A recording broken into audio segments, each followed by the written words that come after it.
Mobile phones, video game اور tablet وغیرہ بسا اوقات جذباتی وابستگی بن جاتے ہیں۔ اسی بنا پر اب چین میں انہیں دفنانے کی ایک سروس تیزی سے مقبول ہو رہی ہے۔ اس میں آپ کے دیرینہ ساتھی اور پسندیدہ آلات ٹوٹنے کی شکل میں انہیں ایک فریم میں رکھ کر آخری آرام گاہ بنائی جاتی ہے۔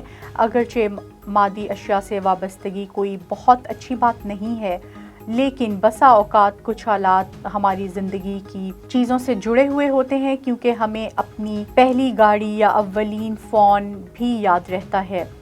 پھر فون اور ٹیبلٹ ہمہ وقت ہمارے پاس رہنے اور استعمال کی وجہ سے ہماری ذات کا حصہ بن جاتا ہے۔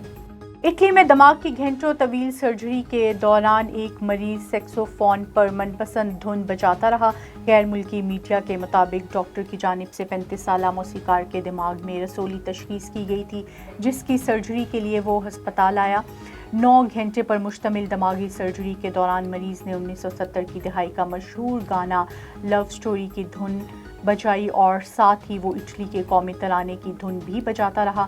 ہسپتال کی جانب سے جاری کردہ پریس ریلیز کے مطابق نیورو سرجن کی جانب سے بتایا گیا کہ سرجری کے دوران مریض کو بے ہوش نہیں کیا گیا تاکہ سرجن کو یقین رہے کہ مریض کے اعصاب فعال ہیں۔